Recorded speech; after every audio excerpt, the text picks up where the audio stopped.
Hello students, कैसे हैं आप सब। आशा करती हूँ आप सभी अच्छे होंगे। मैं आरती आप सभी का अपने परिवार फिजिक्स गुरु पर हार्दिक स्वागत करती हूँ। यहाँ पर हम पढ़ते हैं ग्रेजुएशन के लिए केमिस्ट्री और फिज़िक्स। और आज की एक क्लास है बीएससी सेकेंड ईयर की ये क्लास है आपकी, और इसमें हमारी थर्ड बुक चल रही है फिज़िकल केमिस्ट्री। तो फिज़िकल केमिस्ट्री में हमारी यूनिट 1 चल रही थी और लास्ट टर्न पर हमने इसमें फेस डायग्राम, वाटर के फेस डायग्राम के बारे में डिस्कस किया था। और आज हम इसमें सल्फ़र के फेस डायग्राम के बारे में बात करेंगे। तो जो हमने वाटर का फेस डायग्राम के बारे में डिस्कस किया था जिस तरह से, इसी तरीके से हमारा सल्फ़र के बारे में भी हम इसमें बात करेंगे। तो चलिए स्टार्ट करते हैं आज के लिए फेस डायग्राम ऑफ सल्फ़र। तो सल्फ़र जो होता है नेचर में एस8 की फॉर्म में एग्जिस्ट होता है। और अगर मैं आपको इसकी स्ट्रक्चर बताऊं तो इसकी स्ट्रक्चर क्राउन जैसी स्ट्रक्चर होती है। कुछ इस तरह से ये बना होता है, जैसे क्राउन होता है ना, ताज, इस तरह से। और हर एक कॉर्नर पर सल्फ़र होता है। तो यहाँ पर 8 सल्फ़र प्रेजेंट होते हैं। आप इन्हें काउंट करिए, 8 ही आएंगे। देखो 1 2 3 4 5 6 7 8, 8 सल्फ़र, ये इसकी स्ट्रक्चर दी हुई है। तो सल्फ़र जो होता है नेचर में S8 की फॉर्म में एग्जिस्ट करता है, जिसकी स्ट्रक्चर कुछ इस तरीके से होती है। In solid state it exist in 2 allotropic form. जो ये सॉलिड स्टेट में होता है इसमें ये 2 एलोट्रॉपिक फॉर्म में एग्जिस्ट करता है। और ये फॉर्म कही जाती है रोम्बिक फॉर्म और मोनोक्लिनिक फॉर्म। हमने जब इसमें फेज़ के बारे में बताया था, फेज़ रूल के बारे में पढ़ा था, तब हमने आपको ये बताया था रोम्बिक सल्फ़र और मोनोक्लिनिक सल्फ़र ये इसके क्या है, एलोट्रॉपिक फॉर्म्स हैं सल्फ़र की। और इससे अलग हमने आपको 2 और फॉर्म्स के बारे में बताया था, कोलाइडल सल्फर और मिल्क ऑफ सल्फर। उससे अलग भी बेटा इसमें 2 फॉर्म्स होती है। वो फॉर्म कौन सी हैं, ये सल्फर लिक्विड है और सल्फर वेपर है। इन 2 फॉर्म्स में भी एग्जिस्ट करता है। तो बेसिकली ये किस में है, सॉलिड, लिक्विड और वेपर के लिए हमने इसकी फॉर्म्स के बारे में पढ़ा। सॉलिड होती है रोम्बिक और मोनोक्लिनिक सल्फर, लिक्विड होता है लिक्विड सल्फर और वेपराइज में आता है वेपर सल्फर। तो इसकी फॉर्म्स के बारे में पढ़ लिया हमने। तो इसका मतलब ये हुआ कि it means that sulphur system is 1 component and 4 phase system. ये बात आप सभी को पता है। ये जो इसकी एलोट्रॉपिक फॉर्म्स हैं, ये जो एलोट्रॉपिक फॉर्म्स हैं, ये हमने किस में पढ़े थे, कंपोनेंट में पढ़े थे। देखो मैं आपको एक बार दिखा देती हूँ। कंपोनेंट के अंदर भी ये आ गया हमारा, ये रहा इसमें एग्जाम्पल हमारा सल्फर का। देखो इसमें बताया गया है कि ये कैसा है, 1 कंपोनेंट सिस्टम है। कैसा है, 1 कंपोनेंट सिस्टम। ये जो है आपके, ये इसकी फॉर्म्स हैं, चारों एलोट्रॉपिक फॉर्म हैं। डिफरेंट फिजिकल और केमिकल प्रॉपर्टी है, पर केमिकल कंपोजिशन एक जैसा ही है। प्रॉपर्टीज डिफरेंट डिफरेंट है पर केमिकल कंपोजिशन एक जैसा ही है, इसलिए 1 कंपोनेंट में आता है। तो यहाँ से फेज डायग्राम को भी हम किस में पढ़ रहे हैं, 1 कंपोनेंट 4 फेज सिस्टम के अंदर हम इसके बारे में डिस्कस कर रहे हैं। ये रहा आपका 1 component and 4 phase system, and its phase diagram represent the conversion of these forms into each other at different temperature and pressure condition। तो यहाँ पर हम different temperature और pressure की condition लेंगे और इन forms के बारे में बात करेंगे कि ये forms कहाँ जाती हैं। तो देखिए आप इसका स्क्रीनशॉट ले लीजिए इसका, और फिर हम डायग्राम के बारे में बात करेंगे। आ जाते हैं डायग्राम की तरफ। ये इसका कुछ डायग्राम दिखाया गया है, छोटा सा डायग्राम है, इतना क्रिटिकल नहीं है, इजी सा है। तो यहाँ पर हमने क्या लिया हुआ है, इस स्केल पे हमने टेम्परेचर रखा हुआ है और इस स्केल पे हमने प्रेशर रखा हुआ है। तो यहाँ पर हमने, यहाँ पर देखो हम पहले क्या करेंगे, इसके पॉइंट्स देख लो। पॉइंट्स के बाद बारे में जब आपको पता चल जाएगा तो आपको यहाँ पर ये जो एस आर वी है, SMV, SLV, ये क्या है, ये सब क्या है, इनके बारे में आपको तब पता चलेगा। पहले देखो पॉइंट्स। एक ग्राफ जा रहा है A टू B की तरफ, एक ग्राफ जा रहा है A टू B की तरफ, फिर सेकंड ग्राफ जा रहा है B टू C की साइड, फिर थर्ड ग्राफ जा रहा है C टू D की तरफ। D पॉइंट आपका यहाँ पर एग्जिस्ट कर रहा है, ठीक है। फिर एक ग्राफ जा रहा है B टू E और फिर एक आ रहा है E टू C की तरफ। ये आपका ग्राफ है यहाँ से। तो अब टेम्परेचर देखेंगे, प्रेशर देखेंगे और इन कर्व्स के बारे में डिस्कस करेंगे। तो देखो सबसे पहले ए बी कर्व के बारे में बताऊं मैं आपको। ए बी कर्व क्या है, किस तरीके से दिखाया जा रहा है यहाँ पर। ए बी जो आपका ये कर्व है, it represent the sublimation curve of S R. S R है, ट्रॉम्बिक सल्फर है, तो इसका सब्लिमेशन दिखा रहा है। सब्लिमेशन जानते हो क्या होता है, सब्लिमेशन आपका वो होता है जिसमें आपकी कोई भी चीज़, कोई भी सब्सटेंस सॉलिड से सीधा गैस में ट्रांसफ़र होती है। तो यहाँ पर इस कर्व पर आपका क्या होगा, इस कर्व पर आपका यहाँ से यहाँ तक रोम्बिक सल्फर और वेपराइज सल्फर। आपका रोम्बिक सल्फर जो है वो आपका यहाँ से सॉलिड से सीधा किस में आ रहा है, वेपराइज्ड में आ रहा है। तो यहाँ पर क्या बन जाएगा, रोम्बिक सल्फर से सीधा वेपराइज सल्फर बन जाएगा। एट विच टेम्परेचर, टेम्परेचर आपको यहाँ पे दिया जाएगा 95.6 डिग्री सेंटीग्रेड आपका यहाँ पे टेम्परेचर दिया हुआ है। तो यहाँ पर हम क्या रखेंगे, हमारा सल्फर लेंगे, रोम्बिक सल्फर, टेम्परेचर इंक्रीज करेंगे तो इस टेम्परेचर पर आकर आपका जो सॉलिड सल्फर है वो आपका वेपराइज में बन जाएगा। और यहाँ पर आपका क्या हो रहा है, सब्लिमेशन हो रहा है। अगर मैं आपको यहाँ पर प्रेशर की बात बताऊँ तो प्रेशर के बारे में भी दिया गया है यहाँ पर। ये रहा प्रेशर, इसमें आगे दिखाया हुआ है पर मैं आपको यहाँ पर प्रेशर बता देती हूँ। इस पॉइंट पर आपका यहाँ से प्रेशर बन रहा है 4.2 mm। यहाँ पर आपका प्रेशर ये दिया जाता है। आगे हम इसमें कुछ पॉइंट के बारे में डिस्कस करेंगे तो उसमें ये आपका लिखाया गया है। तो देखना, यहाँ पर हम ए बी कर्व की बात करें तो यहाँ पर आपका क्या हो रहा है, सब्लिमेशन हो रहा है रोम्बिक सल्फर का, और किस में कन्वर्ट हो रहा है, वेपराइज सल्फर में कन्वर्ट हो रहा है। और टेम्परेचर क्या है, यहाँ पर यह टेम्परेचर दिया हुआ है। अब आगे की बात करें, आगे की इसमें क्या दिया हुआ है, sublimation curve of SR, it represent the vaporization of SR during this curve SR and vapor form exist in equilibrium। इस कर्व के टाइम पे जो आपकी दोनों फॉर्म है, देखो आपने यहाँ पर क्या लिया हुआ है, यहाँ पर आपने रोम्बिक सल्फर लिया हुआ है ना और वेपराइज सल्फर लिया हुआ है। तो दोनों फॉर्म के बारे में बात कर रहे हैं, तो दोनों फॉर्म के बारे में, तो इसमें यहाँ पर क्या होगा, ये दोनों फॉर्म इक्विलिब्रियम में एग्जिस्ट करेंगी। अब जब यहाँ पर फॉर्म दो ली हुई है, दो फॉर्म ली हुई है, तो यहाँ पर फेज कितने आ जाएंगे, फेज आ जाएंगे यहाँ पर 2। तो डिग्री ऑफ फ्रीडम निकाल सकते हो, या आपका फॉर्मूला होता है F is equal to C minus P plus 2। तो डिग्री ऑफ फ्रीडम आ जाएगा 1। तो इसका मतलब क्या हुआ कि ये क्या है, मोनोवेरिएंट सिस्टम है। सल्फर का जो नेचर है कैसा है, मोनोवेरिएंट या यूनिवेरिएंट है। और यहाँ पर क्या दिया हुआ है आगे, during it only temperature is variable. और इस टाइम पे टेम्परेचर ही वेरिएबल है, प्रेशर वेरिएबल नहीं है। यानी कि पहले हमारा सॉलिड कैसा था, रूम टेम्परेचर पर रखा था जो आपका रोम्बिक सल्फर था, और फिर आपका क्या किया आपने, टेम्परेचर इंक्रीज़ किया 95.6। तो रूम टेम्परेचर से क्या हो रहा है, टेम्परेचर इंक्रीज़ हो रहा है ना। टेम्परेचर जब आपका इंक्रीज़ हो रहा है तो यानी कि टेम्परेचर यहाँ पर वेरिएंट है।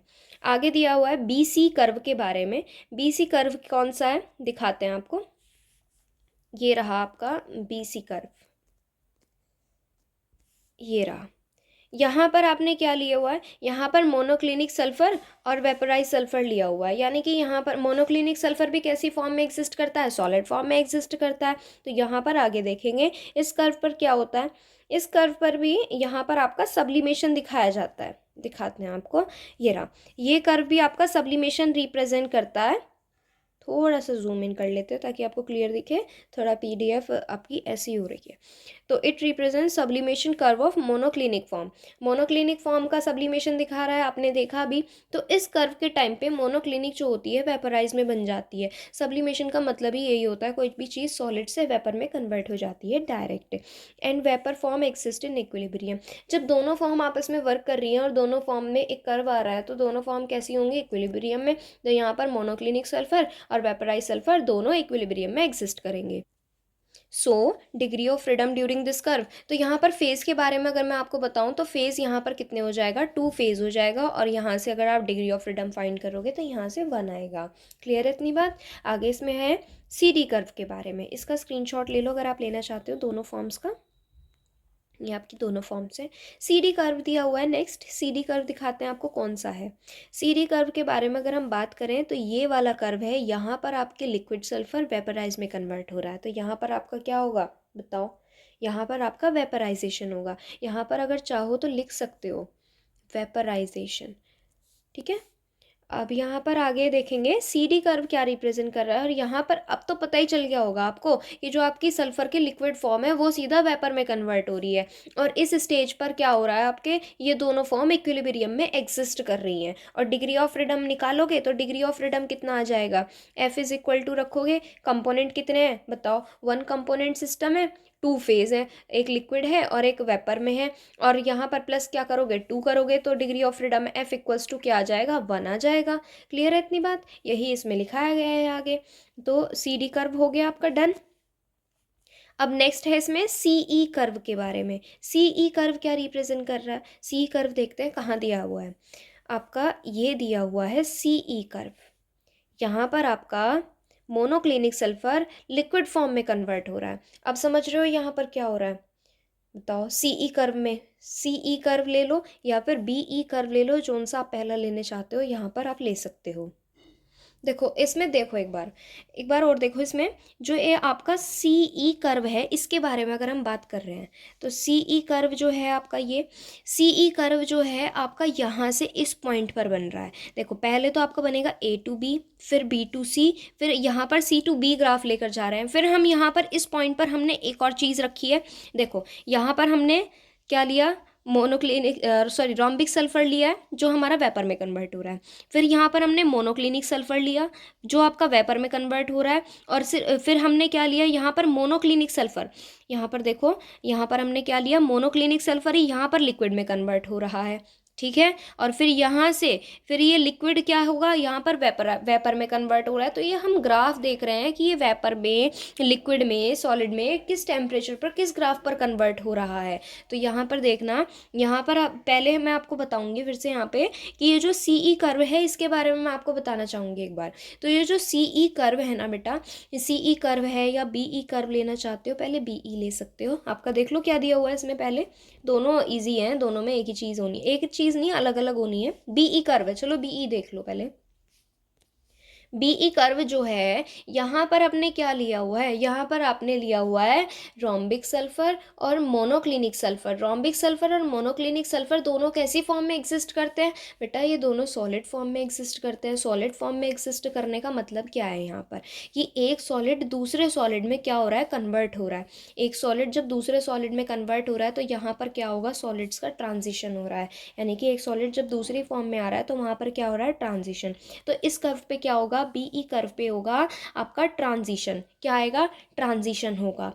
किसका ट्रांजिशन हो रहा है? आपका रोम्बिक सल्फर मोनोक्लिनिक सल्फर का आपस में एक दूसरे में ट्रांजिशन हो रहा है। अगर आप यहाँ पे डिग्री ऑफ फ्रीडम निकालोगे तो कितना आएगा? 1 कंपोनेंट सिस्टम है और यहाँ पर कितने फेज हैं? 2 फेजेस आपके यहाँ पर दिए हुए हैं, प्लस करना है 2, डिग्री ऑफ फ्रीडम आएगा 1। तो यानी कि यहाँ पर इस कर्व पर आपका क्या होगा? इस कर्व पर, बीई कर्व पर आपके एस आर और एस एम दोनों इक्विलिब्रियम में एग्जिस्ट करेंगे और डिग्री ऑफ फ्रीडम आएगा 1। क्लियर है इतनी बात? नेक्स्ट देखो सीई कर्व, यही आपका लिखाया गया है, मैं आपको दिखा दूंगी, स्क्रीनशॉट ले लेना।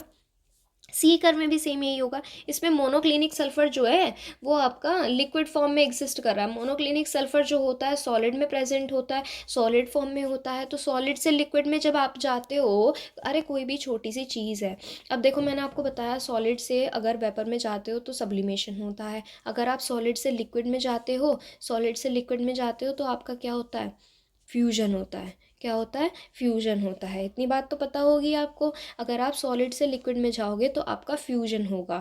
तो यहाँ पर इस ग्राफ पर भी क्या होगा? सीई ग्राफ पर भी आपका क्या होगा? फ्यूजन होगा। कौन फ्यूज होगा? मोनोक्लिनिक सल्फर फ्यूज होगा लिक्विड फॉर्म में। मोनोक्लिनिक सल्फर फ्यूज होगा लिक्विड फॉर्म में। अब यहाँ से जब ये लिक्विड फॉर्म में फ्यूज हो रहा है तो इस स्टेज पर मोनोक्लिनिक सल्फर और लिक्विड सल्फर दोनों इक्विलिब्रियम में एग्जिस्ट करेंगे। जब ये दोनों इक्विलिब्रियम में एग्जिस्ट कर रहे हैं तो यहाँ पर आप डिग्री ऑफ फ्रीडम निकाल सकते हो।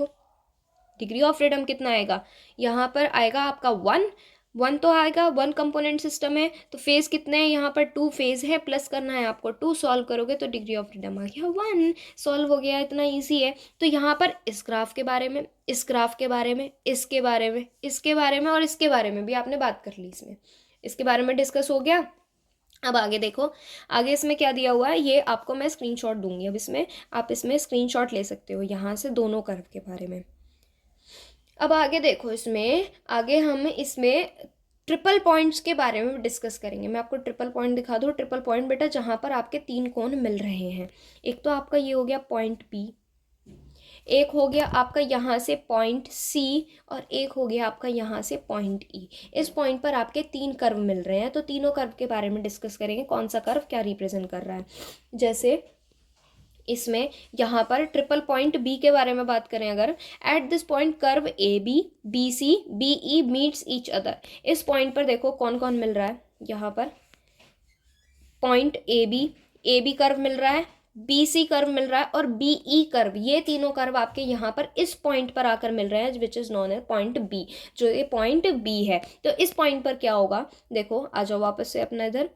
इस पॉइंट पर आपका यहाँ से रोम्बिक सल्फर, मोनोक्लिनिक सल्फर और वेपर फॉर्म जो होती है सल्फर की वो इक्विलिब्रियम में एग्जिस्ट करेगी। अब ये कैसे कह सकते हो, आ जाओ फिर से यहाँ, कौन कौन दिया हुआ है, रोम्बिक सल्फर है, यहाँ पर भी रोम्बिक सल्फर है, मोनोक्लिनिक सल्फर है और यहाँ पर ये आपके वेपराइज सल्फर दिए हुए हैं। तो ये तीनों फॉर्म क्या है, इक्विलिब्रियम में इस पॉइंट पर एग्जिस्ट करेंगी। ये जो आपका बी पॉइंट है इस पर एग्जिस्ट करेंगी। इतनी बात समझ में आ गई, इतनी बात समझ में आ गई। और टेम्परेचर प्रेशर देखो कितना बन रहा है यहाँ पर, ये फॉर्म कितने टेम्परेचर प्रेशर पे बन रही है, टेम्परेचर है यहाँ पर 95.6 डिग्री सेंटीग्रेड टेम्परेचर है और प्रेशर आपका यहाँ पर बनेगा 4.2 mm। नोट कर लेना 4.2 mm। मैंने आपको कल भी बताया था कि आप रफली ग्राफ ड्रॉ कर लो इसमें कहीं भी, तो आपको समझने में आसानी रहेगी। नोटबुक में कहीं भी रफली ग्राफ ड्रॉ कर सकते हो आप, नोटबुक के पीछे ही कर लो। अगर आप रफ नोटबुक नहीं लेके बैठे तो उसमें लिख लेना आप 4.2 mm यहाँ पर आपका प्रेशर रहेगा, ठीक है। और अगर मैं आपको इस पॉइंट के लिए, सी पॉइंट के लिए आपको प्रेशर बताऊं तो यहाँ पर 76 mm तक प्रेशर रहेगा। 76 mm पॉइंट ई के लिए तभी बताएंगे, ठीक है। अब आगे देखना, इसमें यहाँ पर अगर हम आ रहे हैं तो ये प्रेशर इतना, टेम्परेचर इतना रह रहा है, प्रेशर इतना रह रहा है, तो बस हो गई बात ख़त्म, हो गई बात ख़त्म। यहाँ से तीनों फॉर्म इक्विलिब्रियम में एक्सिस्ट कर रही है, SR, SM और SV तीनों फॉर्म इक्विलिब्रियम में एक्सिस्ट कर रही हैं। और यहाँ कितना टेम्परेचर प्रेशर पे बन रहा है, इतने टेम्परेचर प्रेशर पे बन रहा है। डिग्री ऑफ फ्रीडम निकाल सकते हो, कितने कंपोनेंट हैं, 1 कंपोनेंट सिस्टम है। और यहाँ पर कितनी फॉर्म्स ली हुई हैं, बताओ, 3 फॉर्म ली हुई हैं। तो यहाँ पर फेज कितने रखे जाएंगे, इस बार 3 रखे जाएंगे। और जब इसको सॉल्व करोगे तो डिग्री ऑफ फ्रीडम आएगा आपका 0। क्लियर है इतनी बात। अब आगे क्या करोगे, नेक्स्ट ट्रिपल पॉइंट की बात करेंगे। ट्रिपल पॉइंट सी पॉइंट दिखाते हैं आपको। सी पॉइंट कहाँ है, बहुत ही छोटा सा टॉपिक है, कंप्लीट होने वाला है, बस पॉइंट्स के बारे में डिस्कस कर रहे हैं। ये पॉइंट, इस पर आपकी लाइन मिल रही है BC लाइन मिल रही है, CD लाइन मिल रही है। और अगर मैं आपको दिखाऊं यहाँ से, ये क्या हुआ, ये हुआ, देखो BC लाइन मिल रही है, CD लाइन मिल रही है और EC लाइन मिल रही है। ये तीनों लाइन आपके इस पॉइंट पर आकर मिल रही है। अब देखना कंपोनेंट, यहाँ पर फेज कौन कौन से लिए गए हैं, मतलब यहाँ पर कौन कौन से यहाँ पर सल्फर की फॉर्म ली हुई है, rhombic, monoclinic sulphur, monoclinic sulphur, vaporise sulphur और लिक्विड सल्फर। ये आपकी किस में है, ये तीनों फॉर्म यहाँ पर इक्विलिब्रियम में एग्जिस्ट करेंगी। और ये कितने टेम्परेचर पर बन रही हैं, टेम्परेचर देखो, ये जो आपकी यहाँ पर इक्विलिब्रियम क्रिएट हो रही है 120 डिग्री सेंटीग्रेड के टेम्परेचर पर डिक्रीज हो रही है। प्रेशर कितना बताया था अभी यहाँ पर आपको, 76 mm एटमॉस्फेरिक प्रेशर बताया था मैंने आपको यहाँ पर। क्लियर है। तो यहाँ पर क्या हो गया, इतनी फॉर्म हो गई आपकी। अब यहाँ से क्या कर सकते हो, डिग्री ऑफ फ्रीडम निकाल सकते हो। अरे भाई डिग्री ऑफ फ्रीडम निकालो, कितना है, 1 कंपोनेंट है, -3 फेजेस हैं। अरे एक मोनोक्लिनिक सल्फर हो गया, एक वेपर सल्फर हो गया और एक लिक्विड सल्फर हो गया। तो कितने हो गए, 3 हो गए ना। और यहाँ से प्लस करोगे 2, जब सॉल्व करोगे F = आ जाएगा 0, डिग्री ऑफ फ्रीडम आ जाएगी 0। यानी कि इस पॉइंट पर कोई भी आपका फंक्शन वेरिएबल नहीं है, सब नॉन वेरिएबल है। क्लियर है इतनी बात। नेक्स्ट पॉइंट है triple point E। Triple point E कौन सा है, ट्रिपल पॉइंट E है आपका टॉप वाला, ये वाला, ये जो है आपका ये वाला पॉइंट क्या कहता है। इस पॉइंट पर देखो कौन कौन से कर्व मिल रहे हैं, ये आपका यहाँ से। अब आप बोलोगे कि ये ट्रिपल पॉइंट कैसे कह दिया आपने, बहुत आसान है ये जानना। यहाँ पर आपका क्या है, देखो पहले एक आपका कर्व मिल रहा है BE, एक आपका कर्व मिल रहा है यहाँ से CE, BE कर्व मिल रहा है, CE कर्व मिल रहा है। अब आप बोलोगे तीसरा कर्व कौन सा मिल रहा है, तीसरा कर्व आपका, जब आप लाइन को इसको यहाँ से आगे लेकर जाओगे तो यहाँ पर आपका बन जाएगा क्रिटिकल प्रेशर। यहाँ पर देखो, यहाँ पर देखो ये प्रेशर कितना जा रहा है, 120 प्रेशर जा रहा है और यहाँ पर नीचे कुछ टेम्परेचर जा रहा है। तो यहाँ पर आप इस पॉइंट से अगर आप ऊपर लेकर जाओगे तो यहाँ पर क्रिटिकल प्रेशर बन जाएगा। तो कितने पॉइंट मिले, एक तो आपका CE कर्व मिला, एक आपका BE कर्व मिला और एक बन गया आपका यहाँ से क्रिटिकल प्रेशर। क्रिटिकल प्रेशर बन गया, लिखाया हुआ है देखो वहाँ से। और देखो पहले कौन कौन सी फॉर्म यहाँ पर आपस में मिल रही हैं। यहाँ पर आपकी रोम्बिक सल्फर, मोनोक्लिनिक सल्फर और लिक्विड सल्फर, ठीक है। तो यहाँ पर आगे देखो, आगे यहाँ पर क्या दिया हुआ है, ट्रिपल पॉइंट ई की तरफ आ जाते हैं। तो ट्रिपल पॉइंट ई में ये कर्व मिल रहे हैं, कौन से, बी ई कर्व मिल रहा है, सी ई कर्व मिल रहा है और क्रिटिकल प्रेशर कर्व एक दूसरे से यहाँ पर मिल रहे हैं। टेम्परेचर यहाँ पर 165 रखा गया है और यहाँ पर प्रेशर मैं आपको बताती हूँ, प्रेशर कितना है यहाँ पर, प्रेशर प्रेशर प्रेशर, ये आ गया प्रेशर। और यहाँ पर देखो प्रेशर कितना है, 1290 एटमॉस्फेरिक यहाँ पर प्रेशर दिया हुआ है, 1290 एटमॉस्फेरिक प्रेशर दिया हुआ है। तो यहाँ से क्या हो जाएंगी इस टाइम पे, ये आपका यहाँ से ये रहा ट्रिपल पॉइंट ई। तो ट्रिपल पॉइंट ई के लिए 165 डिग्री सेंटीग्रेड टेम्परेचर हो गया, इतना प्रेशर हो गया। तो डिग्री ऑफ फ्रीडम यहाँ से कितना फाइंड कर सकते हो, डिग्री ऑफ फ्रीडम यहाँ से आ जाएगा F equals to 1 minus phase कितने हैं, फेज कितने लिए हुए हैं यहाँ पर, फेज हैं आपके 3 फेज लिए हुए हैं और यहाँ पर +2 करना है। तो यहाँ से डिग्री ऑफ फ्रीडम सॉल्व करोगे तो आ जाएगा 0, डिग्री ऑफ फ्रीडम 0। फेज में कोई डाउट नहीं होना चाहिए इसमें, क्योंकि फेज देखो इसमें दोबारा से देख लो, इसमें फेज कितने दिए हुए हैं, यहाँ पर आ गए ये, एक तो है, फर्स्ट तो है आपका रोम्बिक सल्फर, सेकंड है मोनोक्लिनिक सल्फर और थर्ड है लिक्विड सल्फर। तो फेज कितना हो गए, 3 फेज यहाँ पर प्रेजेंट हो गए। अब यहाँ से कंप्लीट हो गया, किसकी बात कंप्लीट हो गई, अपने सल्फर जो फेज डायग्राम है सल्फर का वो कंप्लीट हो गया, ये यहाँ से स्टार्ट है। स्क्रीनशॉट किसी ने ना लिए हों तो दोबारा से स्क्रीनशॉट ले लो। तो इसमें कोई सा भी डायग्राम लग सकता है, ऐसा नहीं है कि इसमें कोई एक फिक्स ही आएगा, 4 के बारे में हम इसमें बात करेंगे, फेज डायग्राम के बारे में, कोई सा भी लग सकता है। तो यहाँ से ए बी, ये बी सी कर्व हो गया, B C curve, C D curve, और यहाँ से बी ई कर्व हो गया और सी ई कर्व। और फिर यहाँ से है आपके triple points, triple point B, triple point C और ट्रिपल पॉइंट ई। इसके साथ ही ये कंप्लीट होता है फेज डायग्राम सल्फर का। नेक्स्ट है इसमें 2 कंपोनेंट सिस्टम के बारे में बात करेंगे, तो 2 कंपोनेंट सिस्टम के बारे में बात करेंगे नेक्स्ट एंड पर। आज के लिए बस इतना ही काफ़ी है। और अगर आपकी कोई भी क्वेरी है तो आप इंस्टाग्राम पे कर सकते हो, इंस्टाग्राम आईडी है physics_guru_India, ये इंस्टाग्राम आईडी है, इस पर मैसेज करके अपने डाउट्स क्लियर कर सकते हैं आप। और टेलीग्राम चैनल ज्वाइन करने के लिए प्ले स्टोर से टेलीग्राम इंस्टॉल करिए, सर्च करिए फिजिक्स गुरु इंडिया, चैनल मिल जाएगा आपको, वहाँ से आप ज्वाइन हो सकते हैं। तो चलिए आज के लिए बस इतना ही, मिलते हैं आपसे नेक्स्ट क्लास में। Thank you so much.